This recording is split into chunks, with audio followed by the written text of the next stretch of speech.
La doctrina del shock, el auge del capitalismo del desastre, escrito de Naomi Klein. Segunda parte, la primera prueba, dolores de parto. Las teorías de Milton Friedman le dieron el premio Nobel. A Chile le dieron el general Pinochet. Eduardo Galeano, Días y noches de amor y de guerra, 1983. No creo que nunca me haya considerado malvado. Milton Friedman, citado de The Wall Street Journal, 22 de julio de 2006. Capítulo 3. Estados de shock. El sangriento nacimiento de la contrarrevolución. Las injurias deben hacerse de una vez, de modo que, al tener menos tiempo para saborearlas, ofendan menos. Nicolás Maquiavelo, El Príncipe, 1513. Si se adoptase esta estrategia del shock, creo que debería anunciarse públicamente con detalle para pasar a estar en vigor al poco tiempo. Cuanto más información tenga el público, más facilitará su reacción al ajuste. Milton Friedman, en una carta al general Augusto Pinochet, 21 de abril de 1975. El general Augusto Pinochet y sus seguidores se refirieron siempre a los hechos del 11 de septiembre de 1973, no como un golpe de Estado, sino como una guerra. Santiago de Chile, desde luego, parecía zona de guerra. Carros blindados abrían fuego conforme avanzaban a través de los bulevares y los edificios del gobierno eran atacados por casas de combate. Pero había algo extraño en esa guerra. Solo combatía un bando.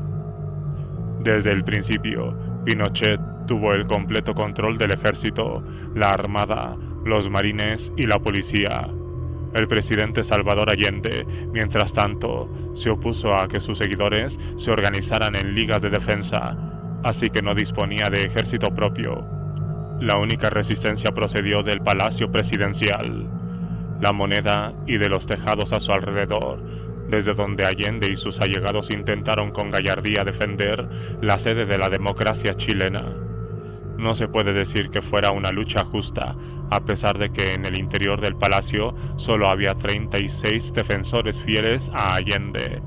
Los militares lanzaron 24 cohetes contra el palacio. Pinochet, el vanidoso y volátil comandante, cuya constitución recordaba a la de los tanques en los que se desplazaba, claramente quería que el acontecimiento fuera lo más dramático y traumático posible.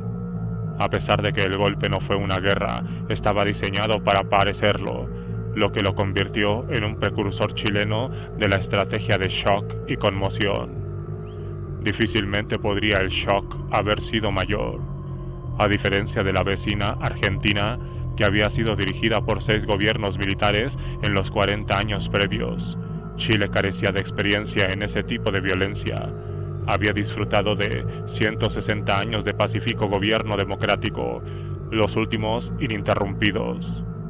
Ahora el palacio presidencial estaba en llamas, y de él se sacaba el cuerpo amortajado del presidente sobre una camilla, mientras se obligaba a sus colegas más próximos a estirarse boca abajo en la calle bajo las bocas de los rifles de los soldados. A pocos minutos en coche del palacio presidencial, Orlando Letelier, que acababa de retornar de Washington para tomar el puesto de ministro de Defensa de Chile, había ido a su despacho en el ministerio esa mañana. Tan pronto como entró por la puerta, 12 soldados vestidos con uniforme de combate se echaron sobre él, todos apuntándole con sus ametralladoras. En los años que llevaron al golpe, asesores estadounidenses, muchos de ellos de la CIA, habían excitado el ánimo del ejército chileno, atizando un anticomunismo rabioso y persuadiendo a los militares de que los socialistas eran de hecho espías rusos, una fuerza ajena a la sociedad chilena, una especie de enemigo interior crecido en casa. Lo cierto es que fueron los militares los que se convirtieron en el auténtico enemigo doméstico, dispuestos a volver sus armas contra la población que habían jurado proteger. Con Allende muerto, su gabinete cautivo y sin indicios de que fuera a haber resistencia popular, la gran batalla de junta militar había terminado a media tarde. Letelier y los demás prisioneros VIP fueron al final trasladados a la gélida isla Dawson, en el sur del estrecho de Magallanes, la versión pinochetista de los campos de concentración siberianos. Pero matar y encarcelar al gobierno no era suficiente para la nueva junta militar chilena. Los generales estaban convencidos de que solo podrían retener el poder si lograban que los chilenos vivieran completamente aterrorizados, como había pasado con la población de Indonesia. En los días que siguieron al golpe, unos 13.500 civiles fueron arrestados, subidos a camiones y encarcelados, según un informe de la CIA recientemente desclasificado. Miles acabaron en los dos principales estadios de fútbol de Santiago, el Estadio de Chile y el enorme Estadio Nacional. Dentro del Estadio Nacional, la muerte reemplazó al fútbol como espectáculo público. Los soldados paseaban entre las gradas al sol acompañados de colaboradores encapuchados que señalaban a los subversivos entre los detenidos. Los seleccionados eran enviados a los vestuarios o a los palcos, transformados en improvisadas cámaras de tortura. Cientos fueron ejecutados. Cuerpos sin vida empezaron a aparecer en las cunetas de las principales carreteras o flotando en mugrientos canales urbanos. Para asegurarse de que el terror se extendía más allá de la capital, Pinochet envió a su comandante más despiadado, el general Sergio Arellano Starr, en helicóptero en una misión en las provincias del norte para visitar una serie de prisiones en las que se retenían a subversivos. En cada ciudad y pueblo, Starr y su escuadrón de la muerte itinerante escogía a los prisioneros de perfil más alto, a veces hasta 26 a la vez, y los ejecutaban. El rastro de sangre que dejaron durante esos 4 días se conocerían como la caravana de la muerte. Al poco tiempo la comunidad entera había captado el mensaje: la resistencia es mortal. A pesar de que la batalla de Pinochet solo tuvo un bando, sus efectos fueron tan reales como cualquier guerra civil o invasión extranjera. En total, más de 3.200 personas fueron ejecutadas o desaparecieron, al menos 80.000 fueron encarceladas y 200.000 huyeron del país por motivos políticos. El Frente Económico. Para los Chicago Boys, el 11 de septiembre fue un día de vertiginosa anticipación y letal adrenalina. Sergio de Castro había estado trabajando a fondo su contacto en la Armada, consiguiendo que aprobara página a página el ladrillo. Ahora, el día del golpe, varios Chicago Boys estaban acampados junto a las rotativas del periódico de derechas El Mercurio. Mientras en la calle sonaban disparos, trabajaron frenéticamente para que el documento quedara impreso a tiempo para el primer día de gobierno de la Junta. Arturo Fontaine, uno de los editores del periódico, recuerda que las rotativas trabajaron sin cesar para producir copias de aquel largo documento, y lo consiguieron por los pelos.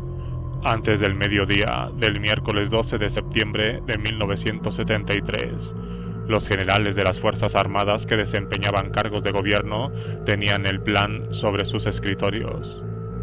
Las propuestas que aparecen en este documento final se parecen asombrosamente a las que hace Milton Friedman en Capitalismo y Libertad. Privatización, desregulación y recorte del gasto social. La santísima trinidad del libre mercado. Los economistas chilenos educados en Estados Unidos habían tratado de introducir esas ideas pacíficamente dentro de los confines del debate democrático, pero habían sido rechazadas de forma abrumadora. Ahora los Chicago Boys y sus planes habían vuelto en un clima mucho más permeable a su punto de vista radical. En esta nueva era no era necesario que nadie más allá de un puñado de hombres uniformados estuviera de acuerdo con ellos. Sus oponentes políticos más enconados estaban o encarcelados, o muertos, o huidos. El espectáculo de los cazas de combate y las caravanas de la muerte mantenían a todo el mundo a raya. Para nosotros fue una revolución, dijo Christian Larroulait, uno de los asesores económicos de Pinochet. Era una descripción adecuada. El 11 de septiembre de 1973 fue mucho más que el violento final de la pacífica revolución socialista de Allende.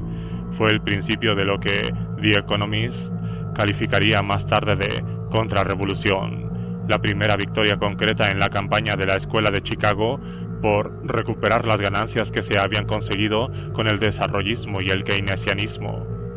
A diferencia de la revolución parcial de Allende, templada y matizada por el característico tira y afloja de la democracia, esta revuelta, impuesta mediante la fuerza bruta, tenía las manos libres para llegar hasta el final. En los años siguientes, las políticas descritas en El Ladrillo se impondrían en docenas de otros países bajo la coartada de una amplia gama de crisis. Pero Chile fue la génesis de la contrarrevolución, una génesis de terror.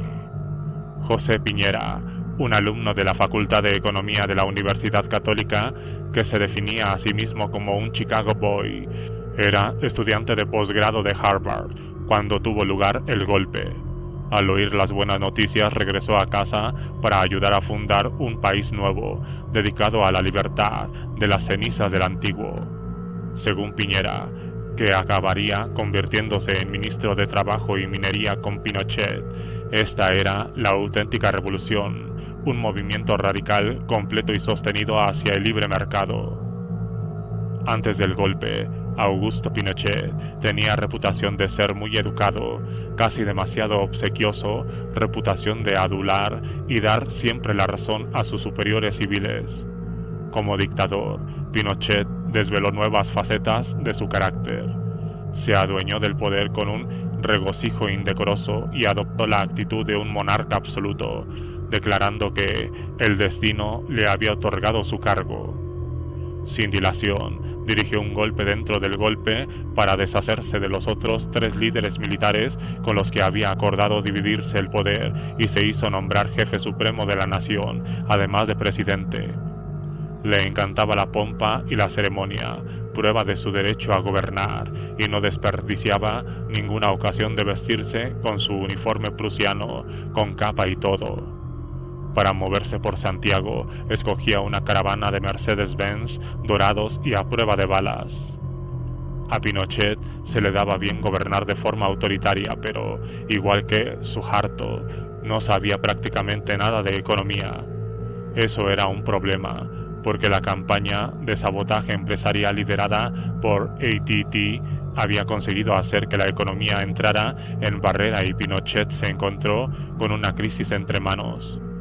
Desde el principio se produjo una lucha de poder dentro de la Junta entre los que simplemente querían reinstaurar el status quo anterior a Allende y regresar rápidamente al sistema democrático, y los de Chicago, que presionaban para conseguir una liberalización del mercado de pies a cabeza que tardaría años en imponerse.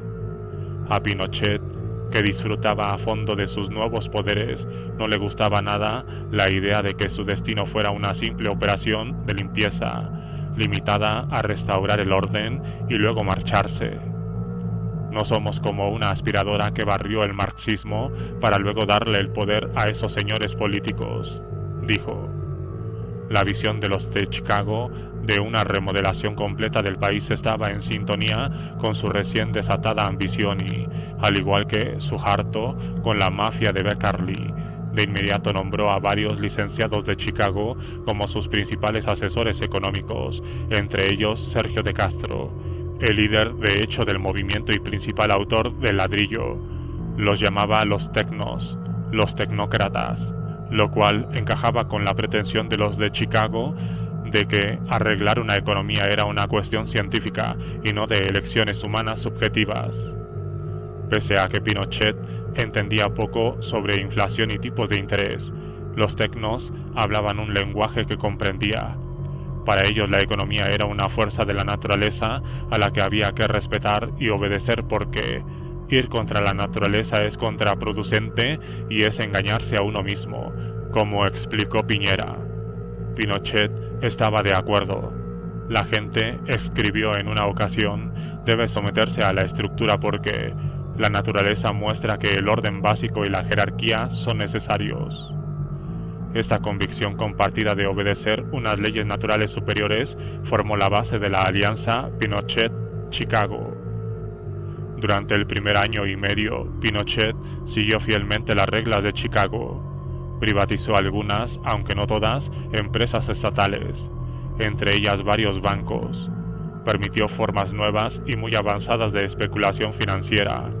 Abrió las fronteras a las importaciones extranjeras, derribando las barreras que habían protegido durante muchos años a las manufacturas chilenas y recortó el gasto público un 10%, excepto, claro, el gasto militar, que aumentó significativamente.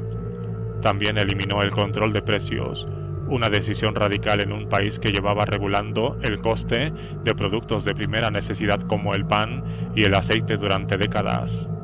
Los de Chicago le aseguraron a Pinochet que si hacía que el gobierno dejara de intervenir en esas áreas rápidamente, las leyes naturales de la economía harían que se recuperara el equilibrio y la inflación, que consideraban una especie de fiebre económica que indicaba la presencia de organismos insalubres en el mercado, descendería mágicamente.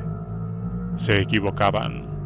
En 1974, la inflación alcanzó el 375% de la tasa más alta en todo el mundo y casi el doble de su punto más alto con Allende. El precio de productos de primera necesidad como el pan se puso por las nubes. En paralelo, los chilenos perdían su empleo gracias a que el experimento de Pinochet con el libre mercado estaba inundando el país de importaciones baratas. Las empresas locales cerraban a docenas, incapaces de competir. El desempleo alcanzó cifras récord y se extendió el hambre. El primer laboratorio de la escuela de Chicago estaba en caída libre. Sergio de Castro y los demás de Chicago arguyeron, en el mejor estilo de Chicago, que su teoría era perfectamente correcta y que el problema era que no se estaba aplicando de forma suficientemente estricta. La economía no había podido corregirse sola y volver a un equilibrio armonioso porque todavía quedaban distorsiones, consecuencias de casi medio siglo de interferencias gubernamentales. Para que el experimento funcionase, Pinochet tenía que acabar con esas distorsiones. Más recortes, más privatizaciones y todo llevado a cabo con más rapidez. En ese año y medio, buena parte de la élite empresarial chilena se hartó de las aventuras de los de Chicago con el capitalismo radical. Los únicos que se beneficiaban de la situación eran las empresas extranjeras y un pequeño grupo de financieros conocidos como los pirañas, que se forraban especulando. Los fabricantes industriales que habían apoyado con entusiasmo el golpe estaban siendo barridos. Orlando Sáenz, el presidente de la Sociedad de Fomento Fabril, que había sido quien había introducido a los de Chicago en el complot del golpe, declaró que los resultados del experimento constituían uno de los mayores fracasos de nuestra historia económica. A los empresarios no les gustaba el socialismo de Allende, pero no tenían ningún problema con una economía controlada por el gobierno. Es imposible continuar con el caos financiero que domina Chile, dijo Sáenz. Es necesario canalizar hacia inversiones productivas los millones y millones de recursos financieros que hoy se utilizan en operaciones especulativas alocadas frente a los ojos de los que no tienen siquiera empleo. Con su plan en grave peligro, los de Chicago y los pirañas, que en muchos casos eran las mismas personas, decidieron que había llegado el momento de sacar la artillería. En marzo de 1975, Milton Friedman y Arnold Harberger volaron a Santiago invitados por un banco importante para ayudar a salvar el experimento. La prensa, controlada por la Junta, recibió a Friedman como si fuera una estrella de rock, el gurú del nuevo orden. Cada una de sus declaraciones acababa en los titulares, sus clases se emitían en la televisión nacional y contó con la audiencia más importante de todas, un encuentro privado con el general Pinochet. A lo largo de toda su visita, Friedman machacó un solo tema. La Junta había empezado bien, pero necesitaba abrazar el libre mercado sin ninguna reserva. En discursos y entrevistas utilizó un término que hasta entonces jamás se había aplicado a una crisis económica del mundo real: pidió un tratamiento de choque. Afirmó que era la única cura con certeza. No hay otra forma de hacerlo. No hay otra solución a largo plazo. Cuando un periodista chileno apuntó que hasta Richard Nixon, entonces presidente de Estados Unidos, imponía controles para atemperar el libre mercado, Friedman replicó: "Yo no los apruebo. Creo que no deberíamos aplicarlos. Estoy en contra de que el gobierno intervenga en la economía, sea el gobierno de mi país o el de Chile". Después de su reunión con Pinochet, Friedman escribió unas notas personales sobre el encuentro que reprodujo décadas más tarde en sus memorias. Observó que al general le atraía la idea de un tratamiento de choque, pero le preocupaba claramente el aumento del desempleo que podía crear. Llegados a este punto, Pinochet ya se había hecho tristemente célebre en el mundo por ordenar masacres en estadios de fútbol, de modo que el hecho de que al dictador le preocupara el coste humano de su terapia de shock debería haber hecho que Friedman reflexionara.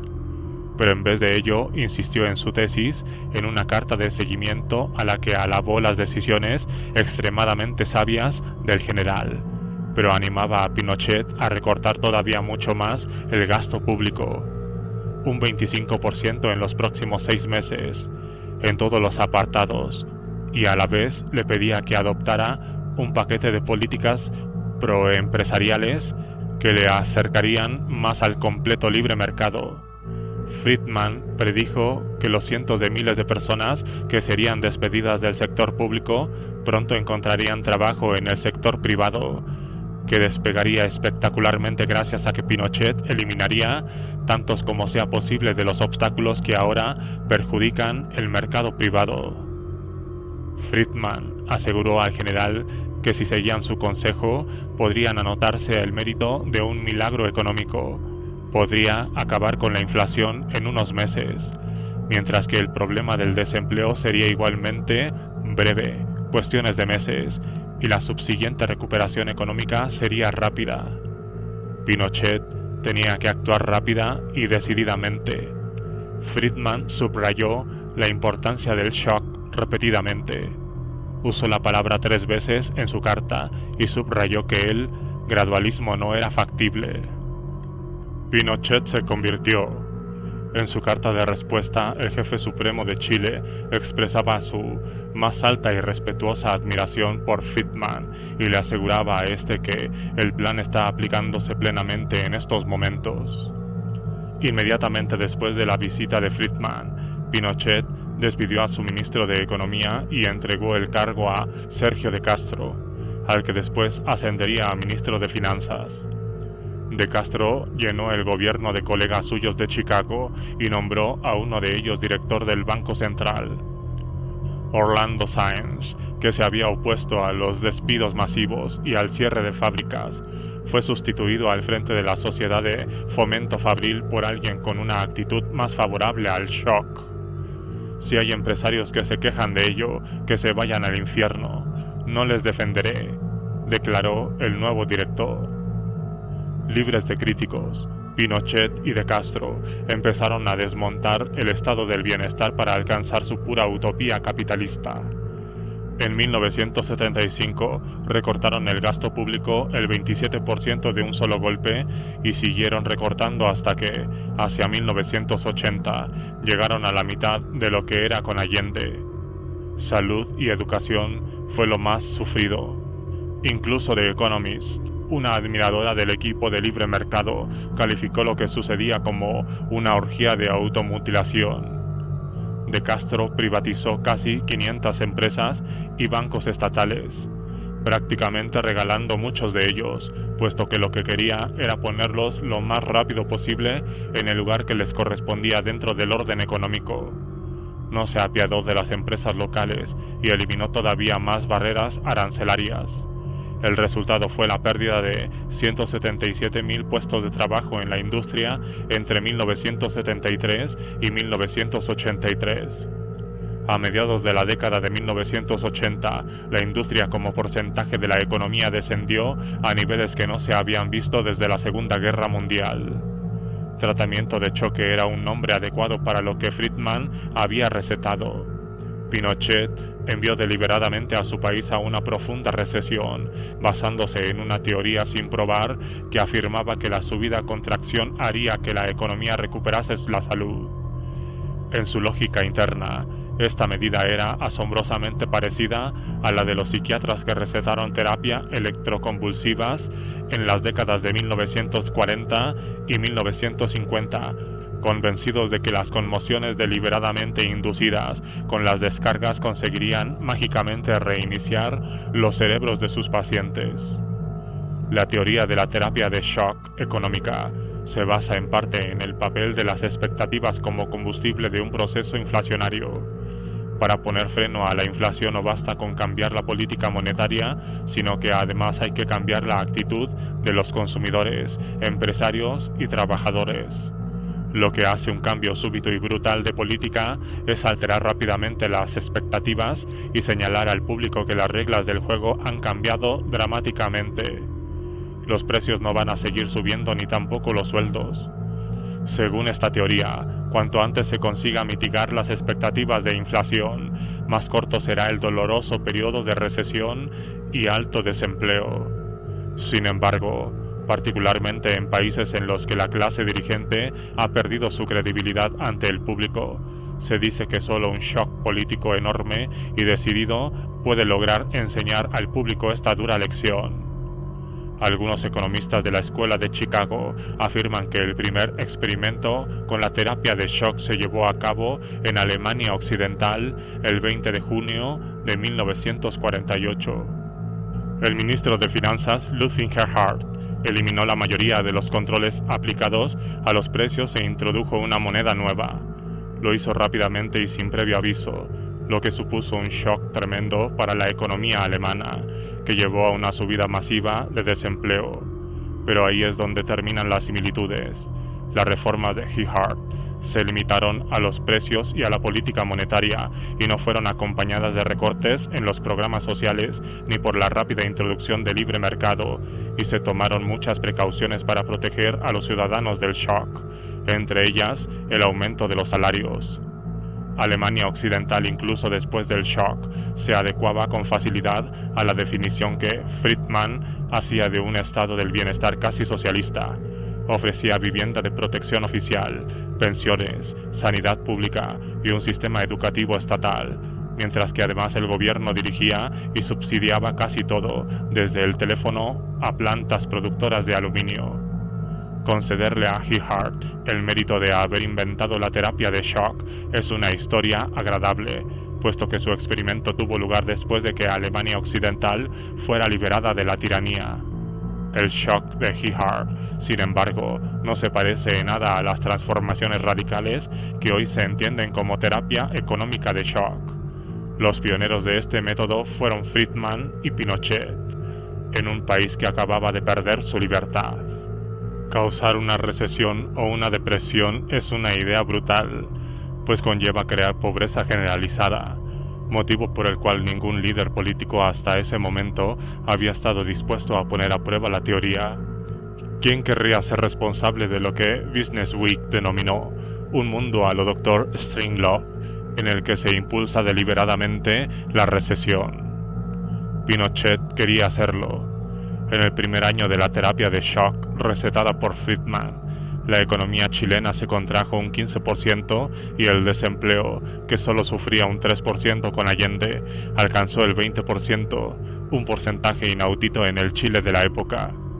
El país ciertamente se convulsionaba bajo el tratamiento.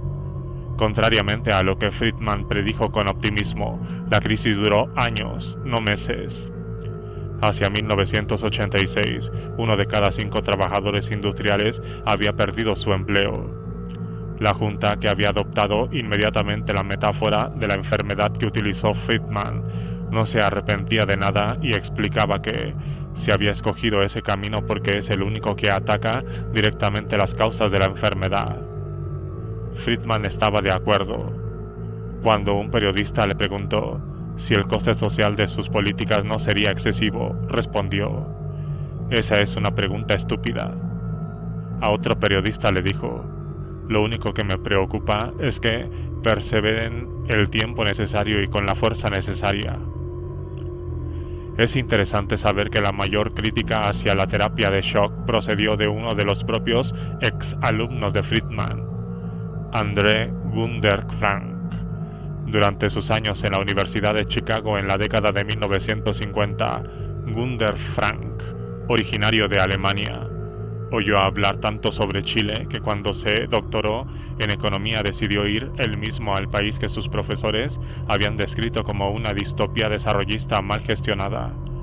Le gustó lo que vio y acabó enseñando en la Universidad de Chile y luego siendo asesor económico de Salvador Allende, hacia el que desarrolló un gran respeto. Como hombre de Chicago en Chile, Frank tenía una perspectiva privilegiada sobre la aventura económica del país. Un año después de que Friedman recetara el shock máximo, escribió una airada carta abierta a Arnold Harberger y Milton Friedman, en la que utilizó su formación en la Escuela de Chicago para examinar cómo ha respondido el paciente chileno a su tratamiento. Calculó lo que significaba para una familia chilena tratar de sobrevivir con lo que Pinochet afirmaba que era un sueldo mínimo. Aproximadamente el 74% de sus ingresos se dedicaba simplemente a comprar pan, lo cual obligaba a la familia a prescindir de lujos como la leche y el autobús para ir a trabajar. En comparación, bajo Allende el pan, la leche y el autobús alcanzaban el 17% del sueldo de un empleado público. Muchos niños tampoco tenían leche en las escuelas, pues una de las primeras medidas de la Junta había sido eliminar el programa de leche escolar. Como resultado combinado de ese recorte más la situación desesperada de las familias, cada vez más estudiantes se desmayaban en clase, mientras que otros muchos dejaron de acudir a la escuela. Gunder Frank vio una relación directa entre las brutales políticas económicas impuestas por sus antiguos compañeros de estudios y la violencia que Pinochet había desatado contra el país. Las recetas de Friedman eran tan dolorosas, afirmó el desafecto hombre de Chicago, que no podían imponerse ni llevarse a cabo sin los elementos gemelos que subyacen a todas ellas, la fuerza militar y el terror político. Impasible, el equipo económico de Pinochet se adentró todavía más en terreno experimental, adoptando las políticas más vanguardistas de Friedman. El sistema educativo público fue sustituido por cheques escolares y escuelas charter. La sanidad pasó a ser de pago y se privatizaron guarderías y cementerios. Lo más radical de todo fue que privatizaron el sistema de seguridad social de Chile. José Piñera, que fue el artífice del programa, dijo haber tenido la idea después de leer Capitalismo y Libertad. Suele concedérsele a la administración de George W. Bush el mérito de haber sido los pioneros de la sociedad de propietarios, cuando, de hecho, fue el gobierno de Pinochet, 30 años antes, el que primero introdujo el concepto de una nación de propietarios. Chile avanzaba en territorio desconocido y los partidarios del libre mercado en todo el mundo, acostumbrados a debatir los méritos de tales políticas en marcos puramente académicos, le prestaban mucha atención. Los manuales de economía dicen que esa es la forma en que debería funcionar el mundo, pero ¿en qué otro lugar se puede ver puesta en práctica? Se maravillará la revista norteamericana de negocios Barron's en un artículo titulado Chile, laboratorio para un teórico. The New York Times destacó que pocas veces uno de los principales economistas convencidos de sus ideas recibe la oportunidad de probar recetas concretas en una economía gravemente enferma. Resulta todavía menos habitual que el cliente del economista sea un país que no es el suyo. Muchos se acercaron a ver en persona el laboratorio chileno, entre ellos el propio Friedrich Hayek, que viajó al Chile de Pinochet en varias ocasiones y que en 1981 escogió Viña del Mar, la ciudad en la que se tramó el golpe, para celebrar la convención regional de la sociedad Mont Pelerin, la asamblea de cerebros de la contrarrevolución. El mito del milagro chileno. Incluso 3 décadas más tarde, Chile sigue siendo considerado por los entusiastas del libre mercado como una prueba de que el friedmanismo funciona. Cuando murió Pinochet, En diciembre de 2006, un mes después de Friedman, The New York Times le elogió por transformar una economía en bancarrota en una de las más prósperas de América Latina, y un editorial del Washington Post dijo que había introducido las políticas de libre mercado que habían producido el milagro económico chileno. Los hechos tras el milagro chileno siguen siendo objeto de intenso debate. Pinochet se mantuvo en el poder 17 años y durante ese tiempo cambió de rumbo político varias veces. El periodo de crecimiento continuado de la nación que se cita como prueba de su milagroso éxito no empezó hasta mediados de los años 80, una década entera después de que los de Chicago implementaran su terapia de shock, y bastante después de que Pinochet se viera obligado a cambiar radicalmente del rumbo. Y sucedió porque, en 1982, a pesar de su estricta fidelidad a la doctrina de Chicago, la economía de Chile se derrumbó.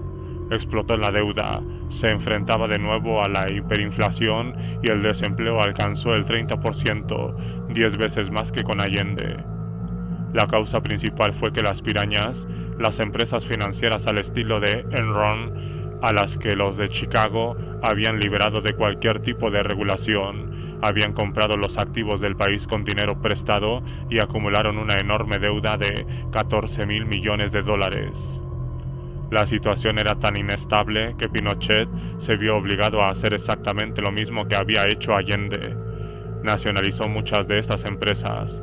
Al borde de la debacle, casi todos los de Chicago perdieron sus influyentes puestos en el gobierno, incluyendo a Sergio de Castro.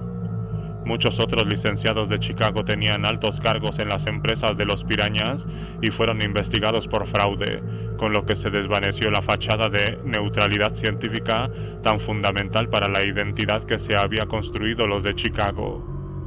La única cosa que protegía a Chile del colapso económico total a principios de la década de 1980 fue que Pinochet nunca privatizó Codelco, la empresa de minas de cobre nacionalizada por Allende.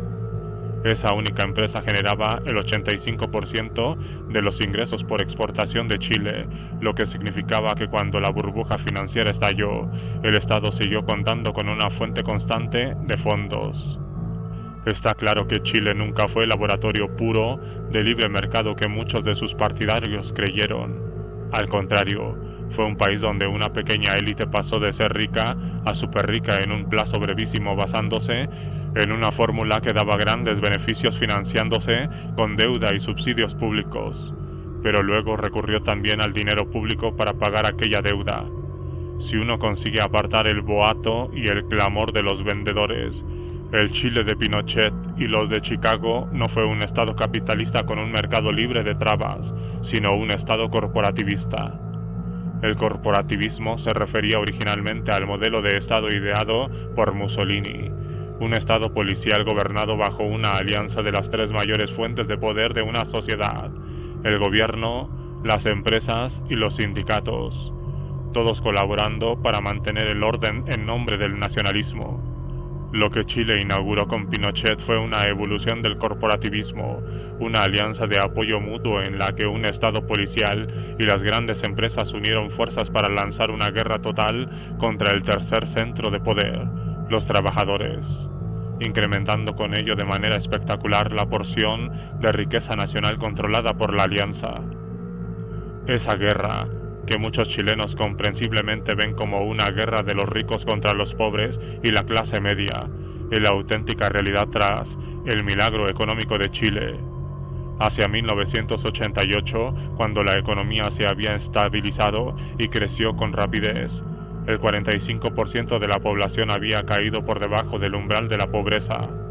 El 10% más rico de los chilenos, sin embargo, había visto crecer sus ingresos en un 83%. Incluso en 2007, Chile seguía siendo una de las sociedades menos igualitarias del mundo.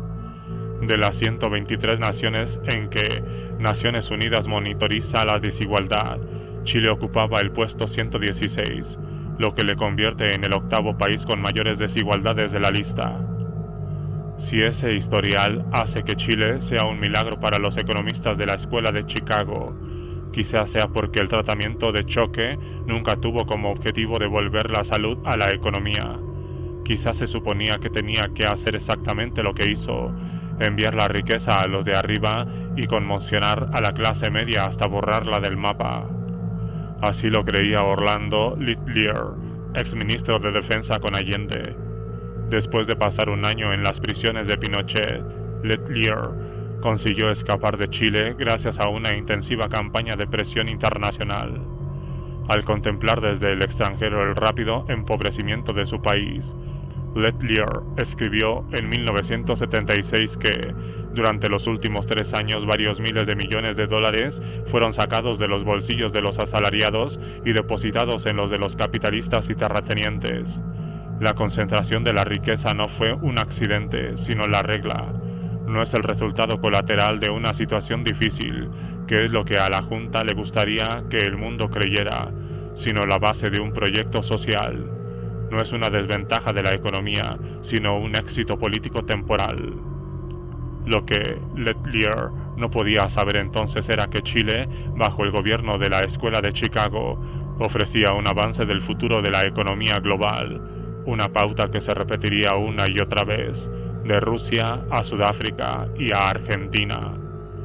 Una burbuja urbana de especulación frenética y contabilidad dudosa que generaba enormes beneficios y un frenético consumismo, y rodeada por fábricas fantasmagóricas e infraestructuras en desintegración de un pasado de desarrollo. Aproximadamente la mitad de la población excluida completamente de la economía, corrupción y amiguismo fuera de control, aniquilación de las empresas públicas grandes y medianas, un enorme trasvase de riqueza del sector público al privado, seguido de un enorme trasvase de deudas privadas a manos públicas. En Chile, si estabas fuera de la burbuja de riqueza, el milagro se parecía a la Gran Depresión.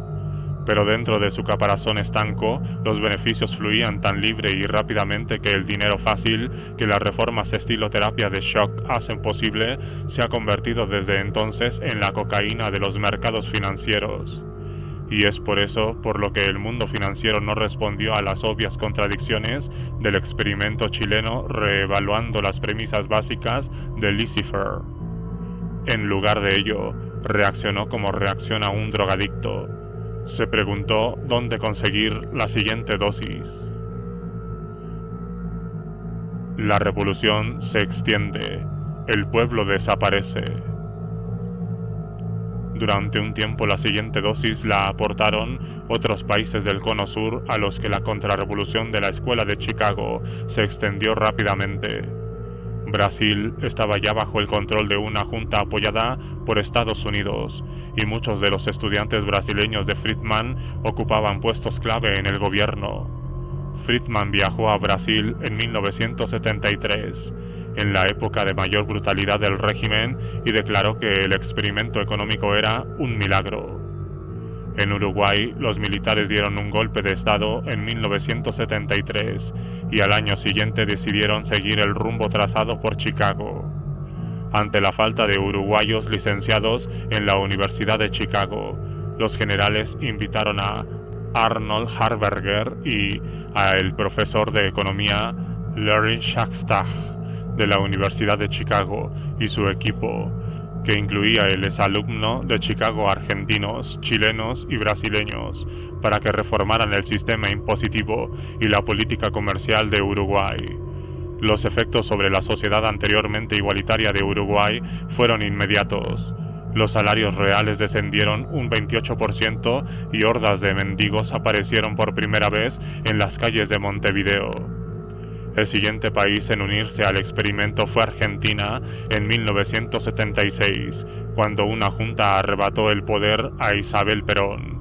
Con ello Argentina, Chile, Uruguay y Brasil, los países que habían sido los abanderados del desarrollismo, estaban ahora todos dirigidos por gobiernos militares apoyados por Estados Unidos y se habían convertido en laboratorios vivos de la Escuela de Economía de Chicago. Según documentos brasileños desclasificados en marzo de 2007, semanas antes de que los generales argentinos tomaran el poder, contactaron con Pinochet y con la Junta brasileña y esbozaron los principales pasos que deberían tomar el futuro régimen. A pesar de esta estrecha colaboración, el gobierno militar argentino no fue tan lejos en su experimento neoliberal como Pinochet. No privatizó las reservas de petróleo del país ni la seguridad social, por ejemplo. Eso vendría después. Sin embargo, en lo que se refiere a atacar las políticas e instituciones que habían conseguido elevar a los pobres argentinos a la clase media, la Junta siguió fielmente el ejemplo de Pinochet. Gracias en parte a la abundancia de economistas argentinos que habían asistido a los cursos de Chicago. Los argentinos recién salidos de Chicago se hicieron compuestos clave en el gobierno.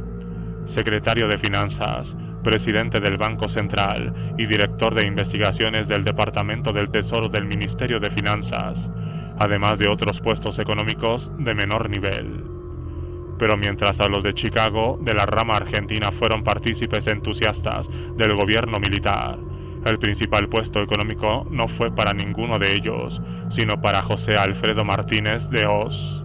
Martínez de Hoz pertenecía a la alta burguesía rural que formaba parte de la Sociedad Rural, la asociación de rancheros que desde hace tiempo controlaban las exportaciones del país.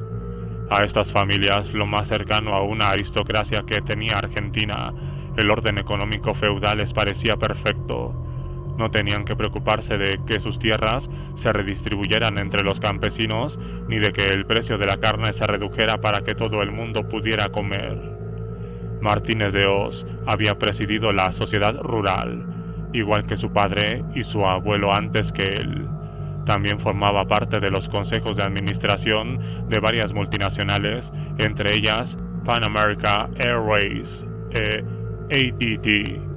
Cuando tomó el cargo en el gobierno de la Junta quedó claro que el golpe representaba una revuelta de las élites, una contrarrevolución contra 40 años de avances de los trabajadores argentinos. La primera decisión como ministro de Martínez de Hoz fue prohibir las huelgas e instaurar el despido libre. Abolió los controles de precios, disparando el precio de la comida. También estaba decidido a hacer que Argentina volviera a ser un lugar hospitalario para las multinacionales extranjeras. Derogó las restricciones a las propiedades que los extranjeros podían tener en el país y en pocos años vendió cientos de empresas estatales. Estas medidas le granjearon poderosos aliados en Washington. Documentos desclasificados muestran que William Rogers, subsecretario de Estado para América Latina, le dijo a su jefe, Henry Kissinger, poco después del golpe: Martínez de Hoz es un buen hombre. Hemos mantenido consultas con él constantemente. Kissinger quedó tan impresionado que, como gesto simbólico, organizó un encuentro de alto nivel con Martínez de Hoz cuando éste visitó Washington. También se ofreció a hacer un par de llamadas para ayudar a Argentina en sus esfuerzos económicos. Llamaré a David Rockefeller, le dijo Kissinger al ministro de Exteriores de la Junta, refiriéndose al presidente del Chase Manhattan Bank, y llamaré a su hermano, el vicepresidente de Estados Unidos, Nelson Rockefeller.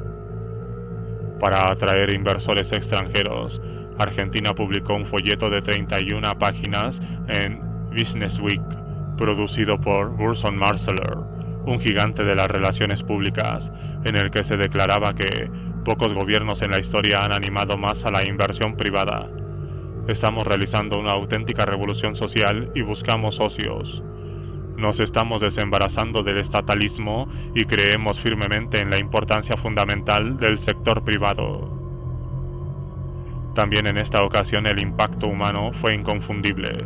En un año los salarios perdieron el 40% de su valor, cerraron fábricas y la pobreza se generalizó. Antes de que la Junta tomara el poder, Argentina tenía menos pobres que Francia o Estados Unidos. Solo un 6% de la población y una tasa de desempleo de solo el 4,2%. Ahora el país empezaba a dar muestras de un subdesarrollo que creía haber dejado atrás.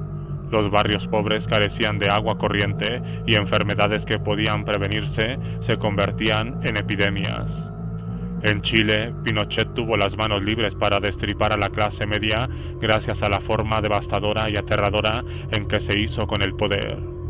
aunque sus casas y sus pelotones de fusilamiento habían sido muy efectivos para extender el terror, había acabado por convertirse en un desastre de relaciones públicas. Las noticias sobre las masacres de Pinochet provocaron la indignación del mundo y activistas en Europa y América del Norte presionaron agresivamente a sus gobiernos para que no comerciaran con Chile. Era un resultado claramente desfavorable para un régimen cuya razón de ser era mantener el país abierto a los negocios. Los documentos recientemente desclasificados en Brasil demuestran que cuando los generales argentinos estaban preparando su golpe en 1976, se propusieron evitar sufrir una campaña internacional como la que se ha desatado contra Chile. Para conseguir ese objetivo, eran necesarias tácticas de represión menos espectaculares, tácticas de perfil bajo que pudieran extender el terror pero que no resultaran tan obvias para los fisgones de la prensa internacional. En Chile, Pinochet pronto optó por las desapariciones. En lugar de matar abiertamente o incluso de arrestar a su presa, los soldados secuestraban a la víctima, la llevaban a campos clandestinos, la torturaban, muchas veces la mataban y luego negaban saber nada del asunto. Los cuerpos se enterraban en fosas comunes. Según la Comisión de la Verdad de Chile, creada en mayo de 1990, la policía secreta se deshacía de algunas de sus víctimas arrojándolas al océano desde helicópteros, después de abrirles el estómago con un cuchillo para que los cuerpos no flotaran. Además de tener un perfil bajo, las desapariciones se demostraron un medio todavía más efectivo para aterrorizar a la población que las masacres descaradas, pues la idea de que el aparato del Estado pudiera utilizarse para hacer que la gente se desvaneciera en la nada era mucho más inquietante. A mediados de la década de 1970, las desapariciones se habían convertido en el principal instrumento de coerción de las juntas de la Escuela de Chicago en todo el Cono Sur, y nadie las utilizó con más entusiasmo que los generales que ocupaban el Palacio Presidencial argentino. Durante su reinado se estima que desaparecieron 30.000 personas. Muchas de ellas, como sus equivalentes chilenas, fueron lanzadas desde aviones en las turbias aguas del Río de la Plata. La Junta Argentina se destacó por saber mantener el equilibrio justo entre el horror público y el privado, llevando a cabo las suficientes operaciones públicas para que todo el mundo supiera lo que estaba pasando, pero simultáneamente manteniendo sus actos lo bastante en secreto como para poder negarlo todo. En sus primeros días en el poder, la Junta hizo una única y dramática demostración de su disposición a usar la fuerza de modo letal. Un hombre fue sacado a empujones de un Ford Falcon, el vehículo habitual de la policía secreta, atado al monumento más famoso de Buenos Aires, el Obelisco Blanco de 67,5 metros, y ametrallado a la vista de todos los transeúntes. Después de eso, los asesinatos de la Junta pasaron a ser encubiertos, pero estaban siempre presentes. Las desapariciones, oficialmente inexistentes, eran espectáculos muy públicos que contaban con la complicidad silenciosa de barrios enteros. Cuando se decidía eliminar a alguien, una flota de vehículos militares aparecía frente al hogar o lugar de trabajo de esa persona y acordonaban toda la manzana, muchas veces mientras un helicóptero sobrevolaba la zona.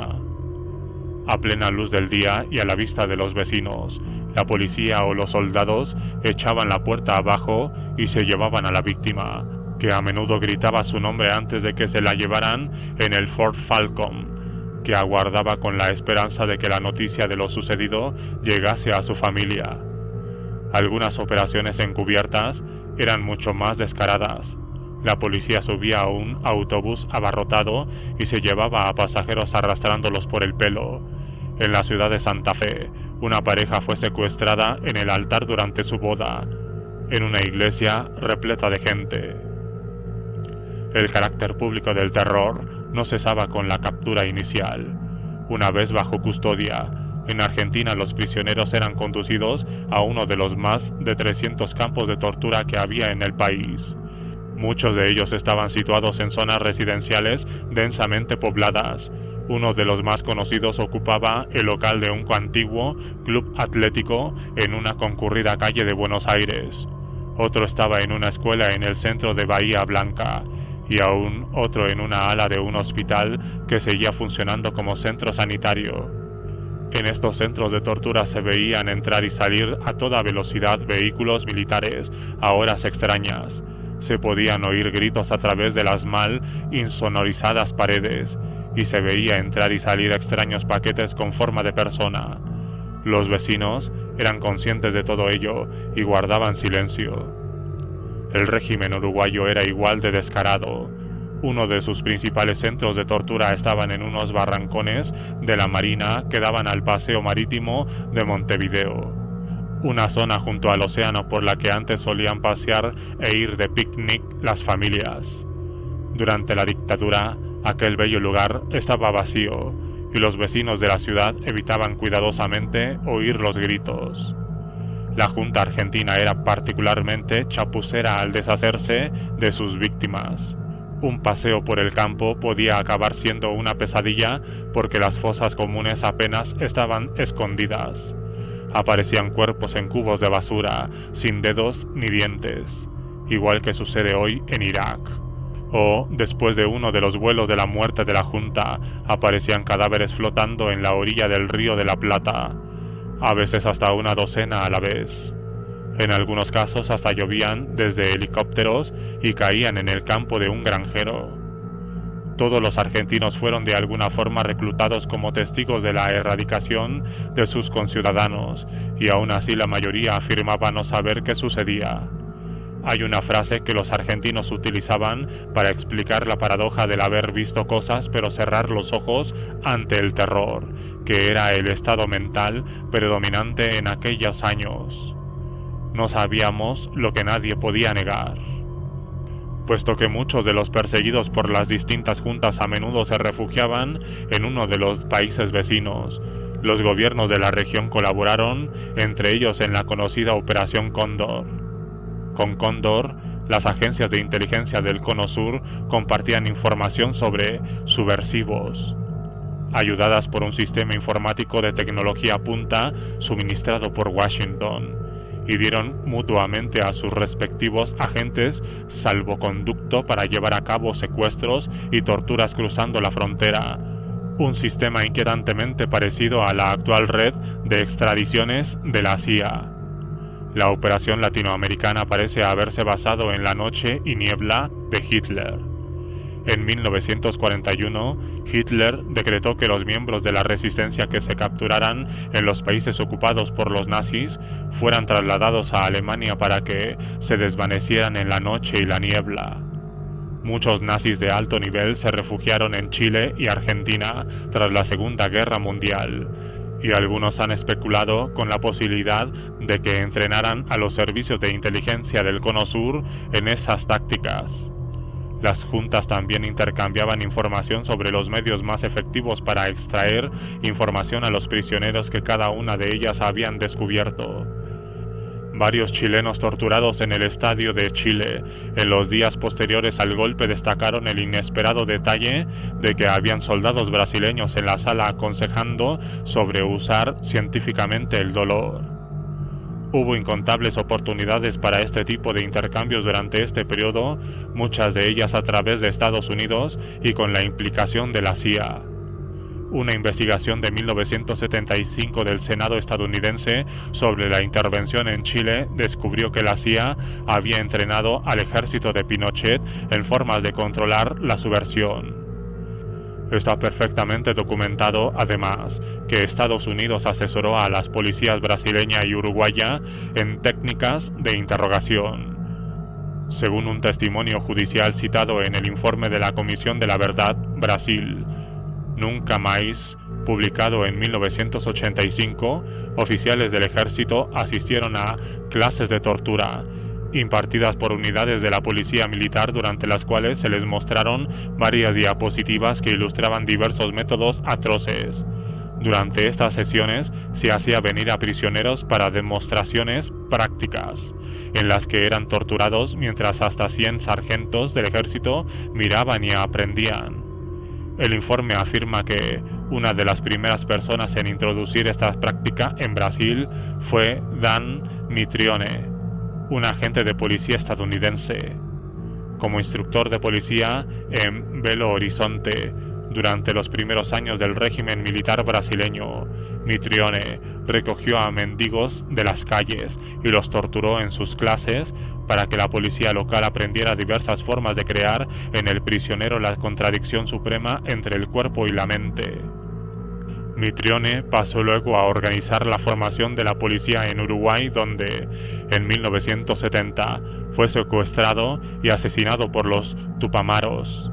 El grupo de guerrilleros revolucionarios izquierdistas planeó la operación para poner al descubierto la implicación de Mitrione en la enseñanza de la tortura.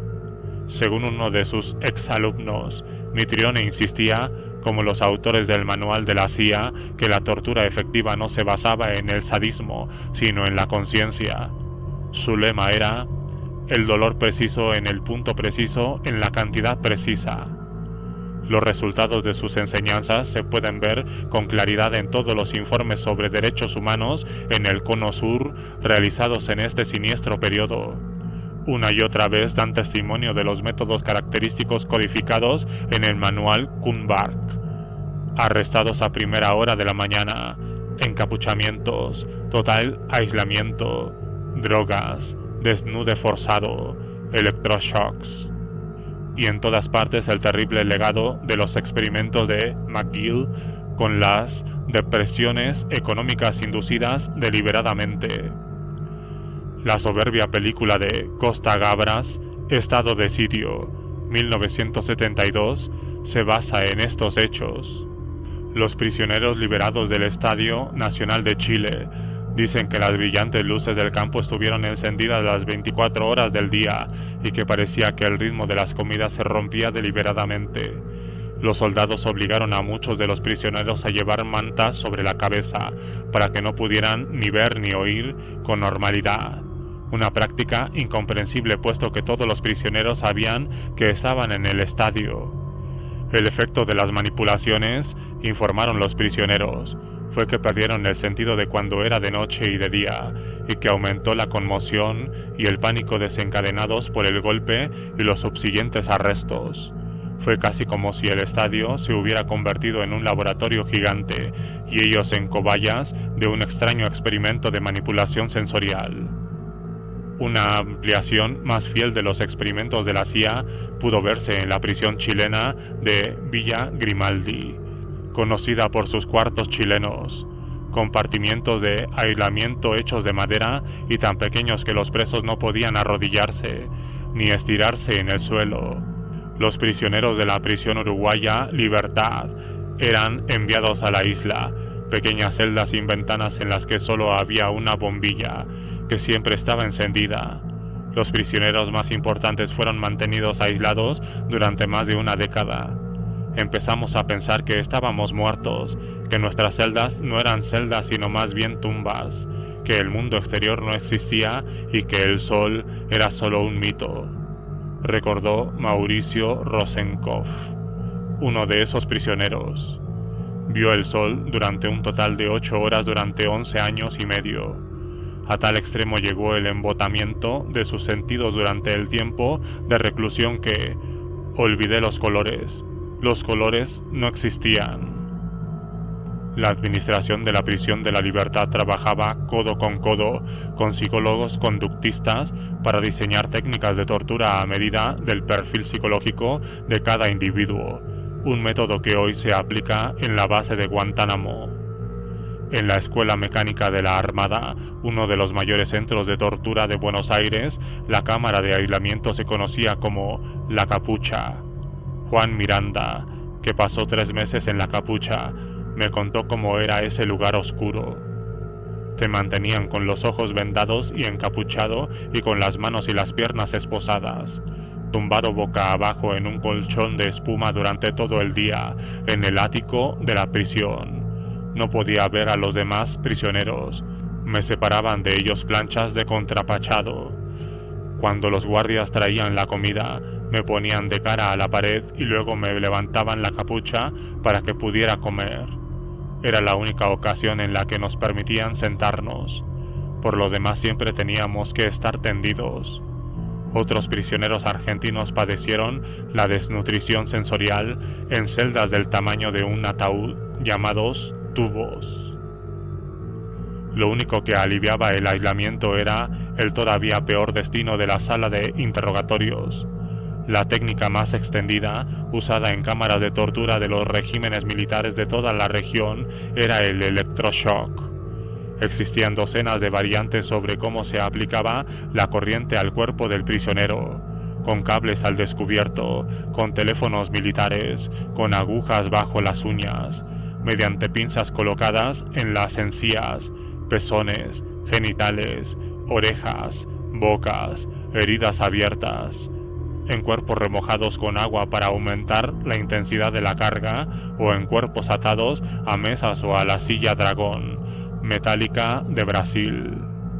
La Junta Argentina, formada en buena parte por rancheros, se enorgullecía de su particular contribución. Los prisioneros eran atados a una cama de metal a la que se le llamaba la parrilla y se les aplicaba la picana. El número exacto de personas que pasaron por la maquinaria de torturas del Cono Sur es imposible de calcular, pero probablemente está entre 100.000 y 150.000, decenas de miles de las cuales fueron asesinadas. Testimonio en tiempos difíciles. Ser de izquierda en esos años significaba ser perseguido. Los que no escaparon al exilio se vieron en una lucha minuto a minuto para mantenerse un paso por delante de la policía secreta, llevando una existencia de pisos francos, códigos telefónicos e identidades falsas. Una de las personas que vivió de ese periodo en Argentina fue el legendario periodista de investigación Rodolfo Walsh, hombre renacentista y muy sociable, escritor de novela policíaca y de relatos premiados. Walsh fue también un superdetective capaz de descifrar códigos militares y espiar a los espías.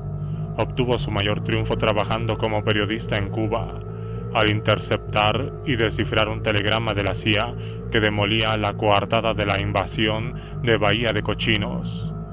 Esa información fue la que permitió a Castro prepararse para la invasión y defenderse de ella con éxito.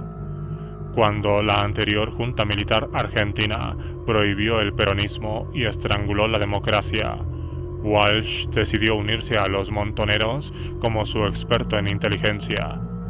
Eso le convirtió en el hombre más buscado por los generales, y cada nueva desaparición conllevaba el temor de que la información que estos obtenían a través de la picana llevara a la policía al piso franco que compartía con su pareja, Lilia Ferreira, en un pequeño pueblo a las afueras de Buenos Aires.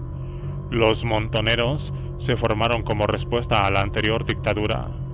El peronismo fue prohibido y Juan Perón, desde el exilio, pidió a sus jóvenes partidarios que tomaran las armas y lucharan por la vuelta de la democracia.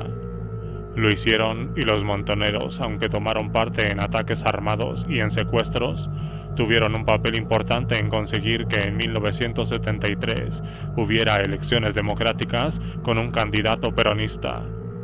Pero cuando Perón regresó al poder, vio una amenaza en el apoyo popular que concitaba los montoneros y animó a los escuadrones de la muerte de la derecha a que fueran a por ellos, por lo que el grupo, objeto de gran controversia, ya estaba seriamente debilitado cuando se produjo el golpe de 1976. A través de su gran red de contactos, Walsh se dedicó a rastrear los muchos crímenes de la Junta. Compiló listados de los muertos y desaparecidos, así como de la colocación de las fosas comunes y de los centros de tortura secretos. Se enorgullecía de conocer a su enemigo, pero hasta él quedó conmocionado en 1977 por la brutalidad que la Junta Argentina desencadenó contra su propio pueblo. Durante el primer año de gobierno militar, docenas de sus amigos íntimos y de sus colegas desaparecieron en los campos de concentración y su hija de 26 años, Vicky, falleció también, lo que hizo que Walsh enloqueciera de dolor. Pero con los Ford Falcon patrullando constantemente la calle, Walsh no podía contar con una vida dedicada al luto por su pérdida. Sabiendo que no contaba con mucho tiempo, tomó una decisión sobre cómo señalaría el venidero primer aniversario del gobierno juntista.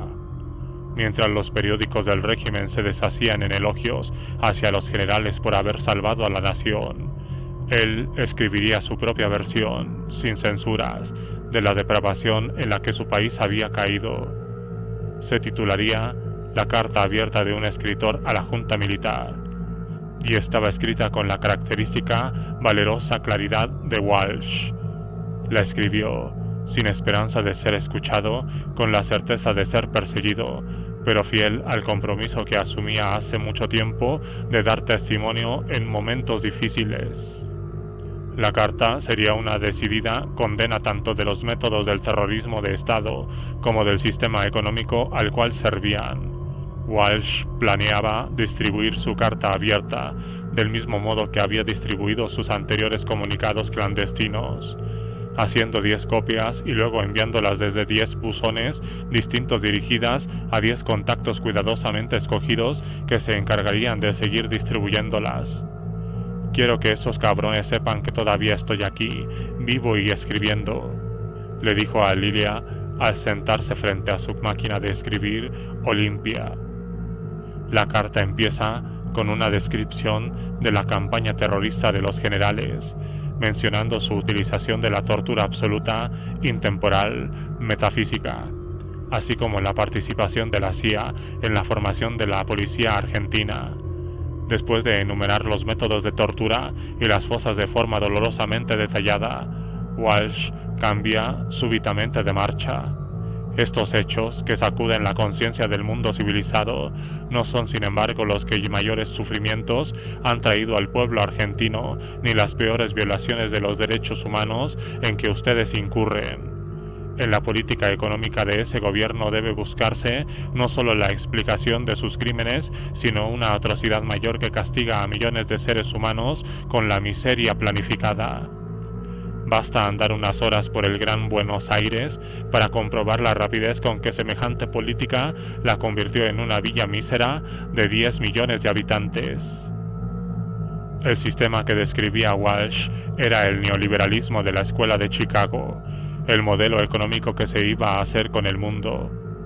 Conforme sus raíces se adentraron en la sociedad argentina durante las décadas siguientes, acabaría por empujar a más de la mitad de la población bajo el umbral de la pobreza. Walsh no creía que se tratara de un resultado accidental, sino de la cuidadosa ejecución de un plan, una miseria planificada. Firmó la carta el 24 de marzo de 1977, exactamente un año después del golpe. A la mañana siguiente, Walsh y Lilia Ferreira viajaron a Buenos Aires. Se repartieron las 10 copias de la carta y las dejaron en buzones de diversos puntos de la ciudad. Unas pocas horas después, Walsh asistió a una reunión que había organizado con la familia de un colega desaparecido. Era una trampa. Alguien había hablado bajo tortura y 10 hombres armados con órdenes de capturarle esperaban fuera de la casa para tenderle una emboscada. «Traedme a ese bastardo vivo, es mío», se dice que ordenó a los soldados el almirante Massera, uno de los 3 líderes de la Junta. Walsh, cuyo lema era «No es un crimen hablar, el crimen es ser arrestado», desenfundó su pistola al instante y empezó a disparar. Hirió a uno de los soldados que respondieron a su fuego. Para cuando llegó a la escuela mecánica de la Armada estaba muerto. Quemaron su cadáver y lo arrojaron a un río. La tapadera de la guerra contra el terror. Las juntas del Cono Sur no ocultaron sus ambiciones revolucionarias de cambiar sus respectivas sociedades, pero fueron lo bastante astutas como para negar aquellos de lo que Walsh les acusaba públicamente: usar la violencia masiva para conseguir objetivos económicos que, sin un sistema que mantuviera al pueblo aterrorizado y eliminara todos los demás obstáculos, con certeza habrían provocado una revuelta popular. En el grado en el que se admitía asesinatos de Estado, las juntas los justificaban con el argumento de que estaban librando una guerra contra peligrosos terroristas marxistas, financiados y controlados por el KGB. Si las juntas utilizaban tácticas sucias, era porque su enemigo era monstruoso. Con un lenguaje que hoy nos suena inquietantemente familiar, el almirante Massera calificó la situación de una guerra por la libertad y en contra de la tiranía. Una guerra contra aquellos que están a favor de la muerte librada por aquellos que estamos a favor de la vida. Combatimos contra nihilistas, contra agentes de la destrucción cuyo único objetivo es la destrucción misma, aunque lo quieran ocultar bajo la máscara de cruzadas sociales. En los prolegómeros del golpe chileno, la CIA financió una gran campaña propagandística que retrataba a Salvador Allende como un dictador camuflado, como un Maquiavelo conspirador que se había servido de la democracia constitucional para hacerse con el poder, pero que se proponía instaurar un estado policial al estilo soviético del que los chilenos jamás podrían escapar. En Argentina y Uruguay se presentó a los principales movimientos guerrilleros de izquierdas, los Monteros y los Tupamaros, como amenazas tan graves para la seguridad nacional que no dejaron otra opción a los generales que suspender la democracia, hacerse con el Estado y usar los medios que fueran necesarios para aplastarlos. En todos los casos, la amenaza fue o bien brutalmente exagerada, o bien totalmente inventada por las juntas. Entre muchas otras revelaciones, la investigación que llevó a cabo en 1975 el Senado de Estados Unidos descubrió que los propios informes de los servicios de inteligencia estadounidense mostraban que Allende no suponía ninguna amenaza para la democracia. Por lo que se refiere a los montoneros argentinos y los tupamaros uruguayos, eran grupos armados con un importante apoyo popular, capaces de lanzar atrevidos ataques contra objetivos militares y empresariales. Pero los tupamaros uruguayos estaban totalmente desarticulados para cuando el ejército tomó el poder absoluto y los montoneros argentinos desaparecieron en los primeros 6 meses de una dictadura que se alargó durante 7 años. Por eso Walsh tuvo que esconderse. Documentos desclasificados por el Departamento de Estados Unidos demuestran que César Augusto Gussetti, el ministro de Exteriores de la Junta, le dijo a Henry Kissinger el 7 de octubre de 1976 que las organizaciones terroristas han sido desmanteladas, y a pesar de ello la Junta seguiría haciendo desaparecer a decenas de miles de ciudadanos después de esa fecha.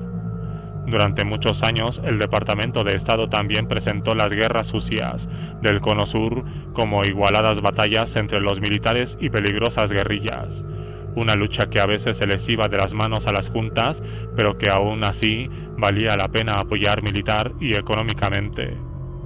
Cada vez hay más pruebas de que en Argentina, al igual que en Chile, Washington sabía que estaba apoyando un tipo de operación militar muy distinta. En marzo de 2006, el Archivo de Seguridad Nacional de Washington publicó las actas recién desclasificadas de una reunión del Departamento de Estado que tuvo lugar solo 2 días después de que la Junta Argentina perpetrase su golpe de Estado en 1976. En la reunión, William Rogers, subsecretario de Estado para América Latina, le dice a Kissinger que es de esperar que haya bastante represión, probablemente mucha sangre, en Argentina muy pronto.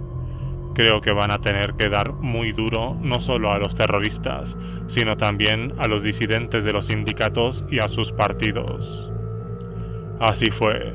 La inmensa mayoría de las víctimas del aparato del terror del Cono Sur no eran miembros de grupos armados sino activistas no violentos que trabajaban en fábricas, granjas, arrabales y universidades. Eran economistas, artistas, psicólogos y gente leal a partidos de izquierdas. Les mataron no por sus armas, que no tenían, sino por sus creencias. En el Cono Sur, donde nació el capitalismo contemporáneo, la guerra contra el terror fue una guerra contra todos los obstáculos que se oponían al nuevo orden.